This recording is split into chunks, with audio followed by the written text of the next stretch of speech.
So, ladies and gentlemen, I want to talk about the continued destruction of churches in France and the hypocrisy of the liberal progressive elites.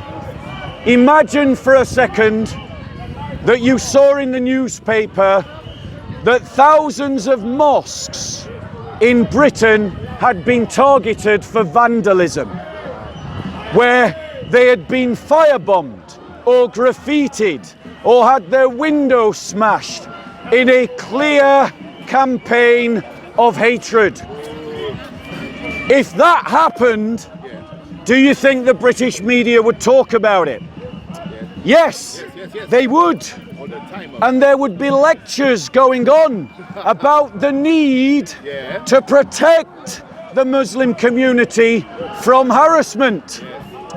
So why is the Chancellor of Germany, the President of France, and the Prime Minister of the United Kingdom silent about the systematic targeting of churches in France? I read, ladies and gentlemen. Read it. Bear with me. The leading curator of New York's Metropolitan Museum of Art, Keith Christensen, was criticised for posting on Instagram a painting of Alexandre Lenoir's Saving France's monument from the ravages of the French Revolution. Christensen wrote, Alexandre Lenoir, battling the revolutionary zealots bent on destroying the royal tombs in St. Denis Church. How many great works of art have been lost to the desire to rid ourselves of a past of which we don't approve? And how grateful we are to people like Lenoir who realize their value, both artistical and historical, extended beyond a defining monument of social and political upheaval and change. Christensen was criticizing the current removal and desecration of historical monuments.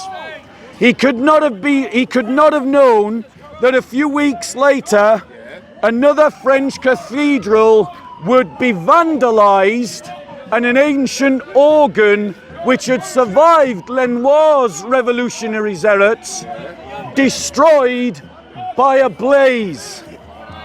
The fire at the Cathedral of St. Peter and St. Paul of Nantes is believed to have been started deliberately.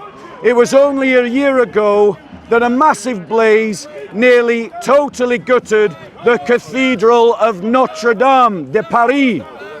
After that, the historic church of St. Sulpice in Paris caught fire, as well as the Basilica of St. Denis. The fire in Nantes Cathedral after Notre Dame de Paris should make our elites reflect on the great disorder and the great change, the de-civilization that is underway. Philippe de Villiers, the author and former French minister, commentated, in France there is a low-noise destruction of the Christian roots, said the philosopher Michel Onfray. There are about 1 or 2 anti-Christian acts a day. A day! And it takes a burning cathedral to start talking about it.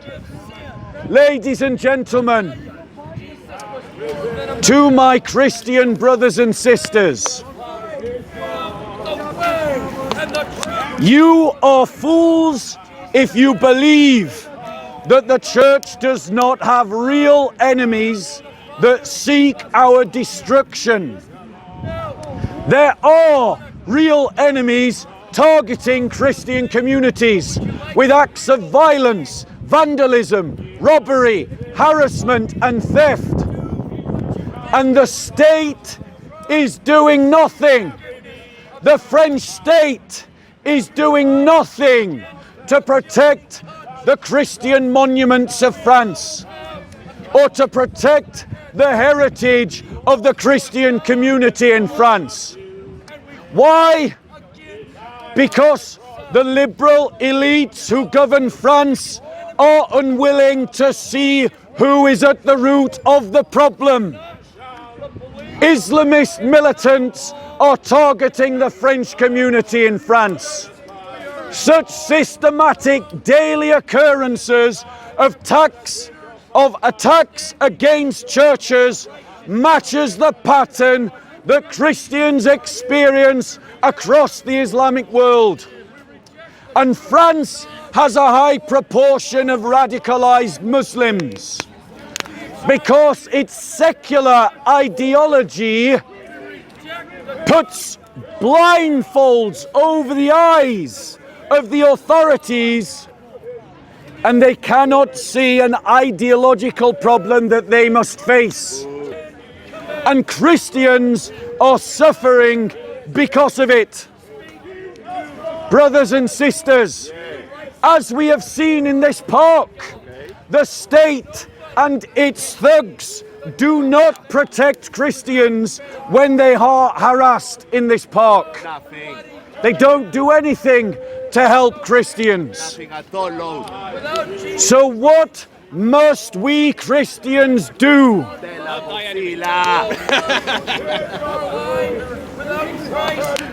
He's right. What did he say? Love thy enemy. That is what we Christians must do. That's right. But what he doesn't know is that Christ commanded you to love and serve one another. Right. And so when Christians are being persecuted anywhere in the world, Christians around the world must organize to help them. Correct. And where Christians are suffering in any country, the Christians of that country must organize to help them. Ladies and gentlemen, the Jewish community in Golders Green, and I'm going to stop projecting my voice, so if you want to hear me and you can't hear me, move in. The Jewish community in Golders Green has organized for itself a private security service that patrols the Jewish community. If you start trouble in the Jewish community, it's more likely that their private security group will be on the scene faster than the police. The police know about it, and the police work with them. Christians must organize in such a way that we protect our own community. How can we do that? We do that by moving into the same areas geographically, by setting up our own security firms, by employing Christians to man those security firms, by patrolling Christian communities and protecting Christian churches. If the state will abscond on its responsibilities, O Christians of France, then you must do it yourselves. And the reality is, you're too spread out to do that successfully. You've all got to move into the same region of France and then organize yourselves. Ladies and gentlemen, the reality is that Christians are blindfolded into thinking that the state will protect them. Well, we have 5 years worth of documentation in this park that the state can't protect us. Nothing. So why do you think they're going to protect you? That's a good question. We have attacks against churches in East London that are not being talked about. We have harassment of Christian evangelists in East London that are not being talked about, and on Edgware Road. You are fools to believe that the police will protect you. As Christians, rather And I speak directly to all of you Christians who do martial arts or physical training or boxing or any kind of activity of defense. Stop worrying about getting people into your church and start instead getting the men of your church into the gym, getting the men of your church into the boxing rink, getting the men of your church into the dojo, getting the men of your church into the gym, because until we cultivate a community that can protect itself, we will always be the victims. Vanity was a sin. Ladies and gentlemen, no one is helping the Christians of Nigeria. It is up to you as the Christians of the world to help the Christians of Nigeria. It is up to the Nigerian Christians to organize themselves, to protect themselves against Boko Haram, because the state is not doing so. It is up to the Christians of Lebanon to organize themselves, to protect themselves from Hamas, because the state is not doing so. Nothing. Christians, your leaders are visionless cowards. A leader that cannot organize his community to look after his own sheep is no leader at all. He is just a grifter taking your money while leaving you to the wolves. And that, ladies and gentlemen, is exactly why, as Christians, we need to organize, even if our bishops say no, don't. Because our bishops are cowardly leaders who allow Christians to be harassed, who allow churches to be vandalized, who are silent about the persecution of our brethren around the world. Take the mantle of responsibility upon your own shoulders. Rise to the challenge that Christ has presented to you. Christ has called you to love and serve your brothers and sisters. How can it be love to be silent when the Christians of France are being harassed, when the Christians of Nigeria are being murdered, when the Christians of Lebanon are suffering, when the Christians of Palestine are suffering, when the Christians of Pakistan are suffering, when the Christians of Burma are suffering, and all your pastor wants you to think about is about what you do for his little fellowship. Well, surprise, my brothers and sisters, the body of Christ is bigger than the congregation that you go to on a Sunday. And your responsibility as Christians is to your brothers and sisters first. So how do we reconcile loving our brothers and sisters with loving our enemies? The answer is not hard when you think about it. Imagine you walk into your house and you see your mother or someone else that you love dearly being assaulted by a man with a crowbar. What are you going to do? Stand there and pray? Grow up, you child. What you should do, I'll come to you later. What you should do is you should defend the one that you love and disempower the one that is attacking them. And then, when they are no longer a threat, because you've knocked them unconscious, then you love them by making sure that they don't choke on their own tongue, by calling the ambulance for them, by covering them up with a blanket. That's how you reconcile loving your brothers and sisters with loving your enemy.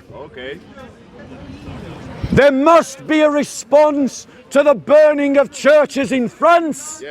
And I say to you, French Christians, if it won't come from the Republic, let it come from the church.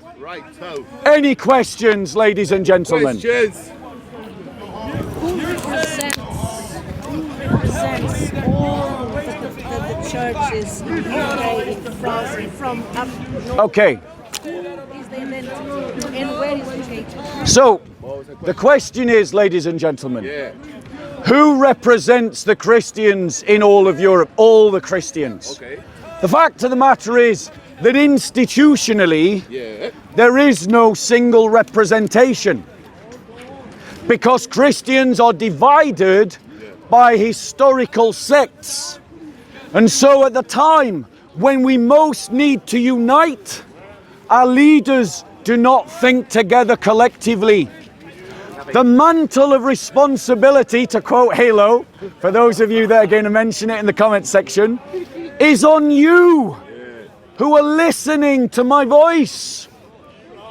Use what skills and abilities you have, what resources you have, to organize yourselves to represent the Christian community. Most Christians at the ground level don't care about denominational differences. Yes, there are some sectarian disciples of Satan who think that attacking other Christians is the most important thing, and they take after their father the devil to do so. But Christians are united in their discipleship in the Lord Jesus Christ, and we have a responsibility to one another. And when a problem is too big for you to solve as an individual, you go to your fellowship and get more people to help address it. But if it's too big for your fellowship to deal with as a group, you get a group of fellowships together to deal with it. And if that group is not big enough, you escalate and escalate and escalate until you're throwing enough bodies at the problem to resolve the problem. The persecution of the Christians of Nigeria requires an international response by the church. And that means that our grifting pastors and our pension collecting bishops need to take their thumbs out of their arses, stop talking about the importance of LGBTQ affirming liturgies and transgender celebrations, and actually bother to hold a synod about what the church can do to help persecuted Christians. Right. And it is your responsibility to challenge your pastors to get out of their bunkers and work with other Christians to organize the Christian community to help our persecuted brethren. Yes. Any other questions, ladies and gentlemen? Any other questions? This is Give someone else a chance to ask a question. If no one asks, I come back to you. Any other questions? Going once. Any other questions? Going twice. Okay, sister, what's your next question? next question was in the practical. Come in, move in, guys. Move in, so I don't have to shout. Move in. Yeah. It's good, it's correct what you're saying. But there is this that you mentioned about the bishops, which I call it Vaticano identity, which is where they all, the committee is there and take the decisions, what is good, what is bad for all the Catholic. Yeah, what was? churches. Yeah, go on. The question is, if they are not doing nothing, why are they still there? Well, that's a great question. Repeat the question, Wasila. The reality is, ladies and gentlemen, as Christians, we have to recognize that there are many bishops that shouldn't be bishops. Right. Both Benedict and John and others, Benedict, I forget which is the other bishop, have talked about the fact that the Vatican has been taken over by a gay mafia, that it operates, a gay cabal that operates inside the Vatican. And many in the Church of England who are bishops are the same. Gay militants using the institution of the church to push an agenda that has absolutely nothing to do with what actually is important to Christians. Let me ask you this, and answer in your own heart. What is more important to you? Creating a liturgy that celebrates someone changing gender, or organising to stop the murder of 10,000 Christians in Nigeria? Yes. Are we honestly saying that it is more important to the Church of England to celebrate homosexuality and bless gay couples than it is to free Christian slaves from northern Sudan? Of course not. Or to speak up about the acts of anti-Christian Christophobia that are happening on a daily basis in France? What's more important? What's more important? Celebrating religious pluralism or stopping the bombing of churches in Pakistan? Everything. No, ladies and gentlemen, notice the answer of the progressive. Okay. Saying nice words to the homosexual community Why not? is of equal value than stopping pregnant women No. being blown up in It's churches. not a choice, it's everything. There you go. It's not a choice. If you waste your time I'm not wasting my time. on this progressive agenda, Okay. you abandon your brothers and sisters who are giving their blood for Christ. All brothers and brothers, all sisters and sisters. Whose brothers and brothers? Whose sisters and sisters? Everyone. So when did you speak up for the Christians of Pakistan? I'm speaking to you now, asking about No, answer my question. When did you speak up for the Christians of Pakistan? life gets in the way. In other words, he hasn't ever spoke up for the Christians of Pakistan. But he wants you to speak up for the gay community. No, don't go along with your bishops. Push them to speak up for persecuted Christians around the world. That must be their priority. What's your question? Any other questions, ladies and gentlemen? You not answered the question yet. It's not a simple binary choice. You interrupted her question. That's why I didn't answer your question. Learn some manners. Now what is your question? It's not a binary choice, it's everything. What's your question? My question is, how do you make your choice between speaking up for the rights against gay people that Christians persecute, and then people in other countries are also being persecuted? It's not an either or. Right, let me answer that question. He's asked a fair question. Fair question. That's He asked a fair question. a fair question. So let's hear the answer. Go on, Bob Sila. How do I make the choice? Yeah, tell us. Simple. Alright. Simple. If a fire is burning Yeah.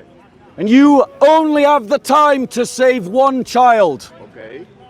and you can't save both, Okay. do you save your own child or the stranger's child? Your own child. You save your own child. Yeah. Now that is a moral choice, ladies and gentlemen, Yeah.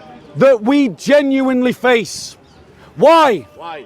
Because Christians are being butchered now, today, in Nigeria. Okay. They're being bombed in Pakistan. There are anti-Christian pogroms in Egypt, That doesn't mean you got ladies and gentlemen. Yeah. And what are our bishops doing? Nothing. They are valuing as more important than the blood of the martyrs saying nice words to gay militants. The Archbishop of Canterbury has spent more time trying to placate You mean gay people? homosexual militants, political militants, than he has speaking up for persecuted Christians. You mean gay people, not gay Any other questions, ladies and gentlemen? Let me just finish that answer. Alright. The Bible teaches that we are a family, Yeah. that we are a body of believers, Right.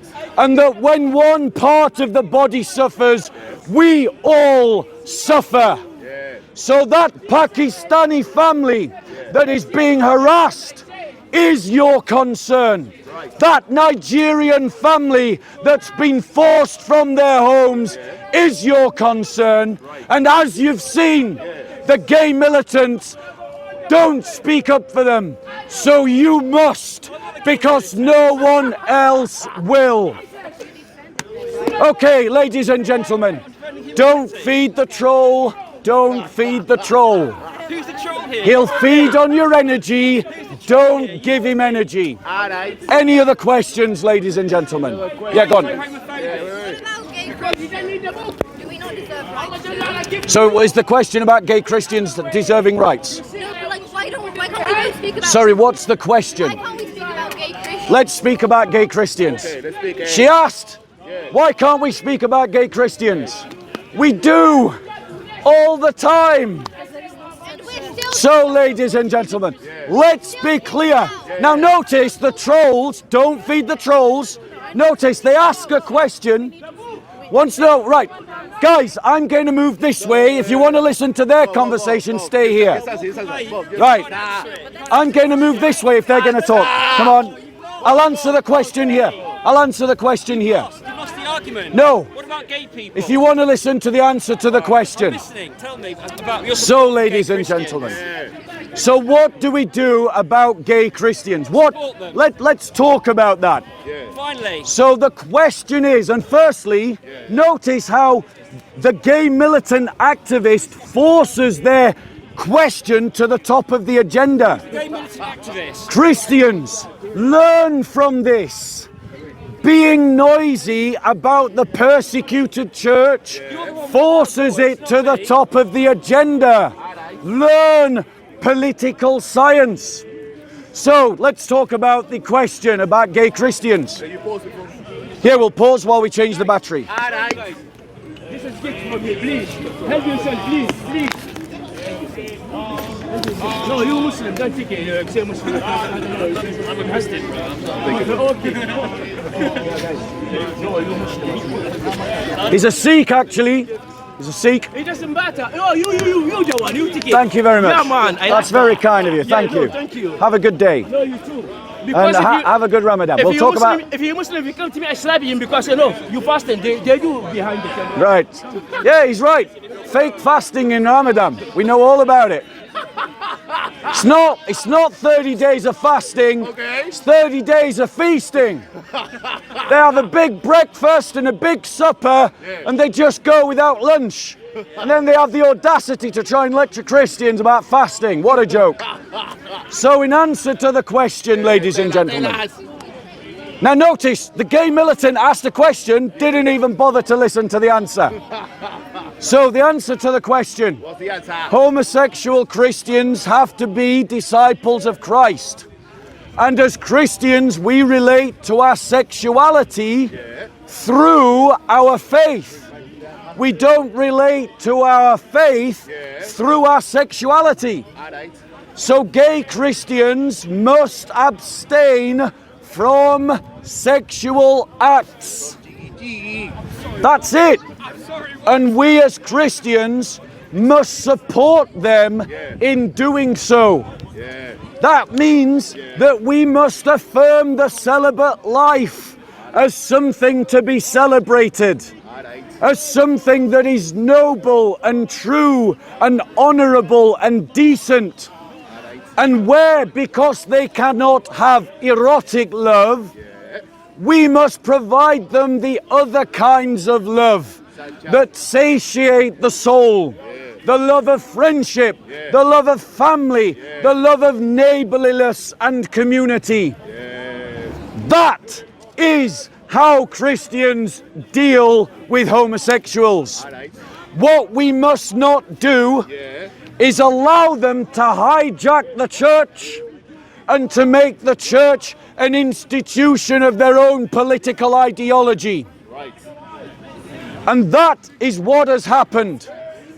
A political cult has taken over branches of the body of Christ, and that political cult must be expunged, and that can only be done by an inquisition, an ecclesiastical court that examines the doctrines and casts them out of the church. Any other questions, ladies and gentlemen? Any question? You say that the Christian church has been corrupted and it's been usurped and Christians been persecuted. Don't you think it's very similar to the Roman Empire when pagans used to be the majority and then this new sect called Christianity took over in very similar ways that's happening today? Did you all hear the question? You need to move in if you can't hear. Move in. So, ladies and gentlemen, the answer to the question was essentially what is happening to the Christian church is what the Christian church did to the Roman pagan empire. Well, ladies and gentlemen, there's some truth to that. As one epoch ends, it thins out. As another epoch begins, it thickens out. And since the 1700s, European civilization has been thinning out. It has been dying. And it has been dying because our leaders have fallen into idolatry. The idolatry of nationalism. The idolatry of national identity.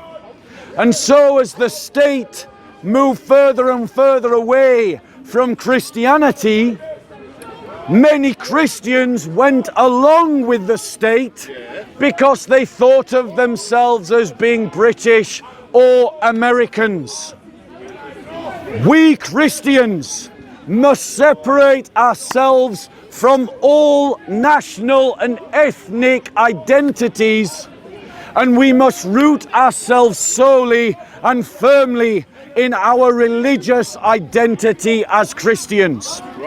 And only when we do that exercise will we be able to differentiate where liberal modernity begins and Christianity stops.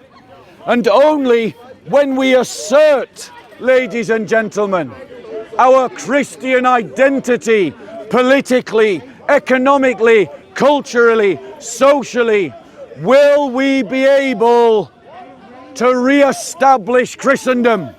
And make no mistake about it, it should be our ambition to establish Christendom across Africa, across Latin America, across the North Americas, Central America, Europe, Eurasia, and the Middle East, and Australasia. Only when we have this kind of ambition will we have the ideological resources to resist liberalization and the progressive agenda. Which church? The Catholic Any Church? other questions? The Catholic Church or the Orthodox Church or the Any other questions? Let someone else ask a question first. Questions. Any other questions?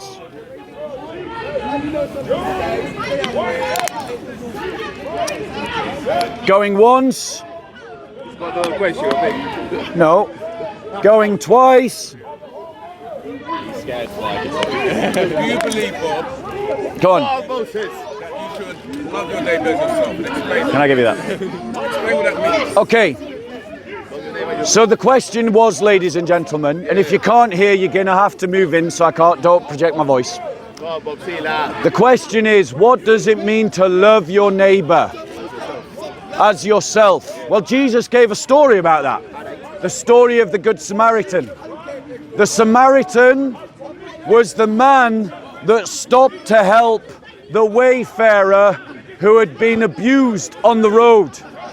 And he took him and he placed him on his donkey and he bandaged his wounds and put over olive oil, took him to an innkeep, paid for his health care, and then returned to pay what other health care was needed. To love your neighbour means to love those who are in genuine need, regardless of their race, their nationality, their religion, their political outlook. When someone is in real need, you can help them, and you should. But there is an order to this. Christians are also called to love their brothers and sisters, and that comes first. That comes first before loving your neighbour. And Christians are also called to love their enemies. And that comes last after loving your neighbor. How does this apply in society? It means this. If I don't want my house to be burgled, I create a society, Moses, where your house is not burgled. If I don't want my family's children to be abused by a Muslim grooming gang, then I create the society in which Moses' children aren't abused by a Muslim grooming gang. If I don't want my church to be vandalized, I create a society where the mosque is not vandalized. That's what it means to love your neighbor. And that is how it applies. I hope that answers your question, Moses. That's the teachings of Jesus. You can see the truth of it, bro. I hope you accept it soon.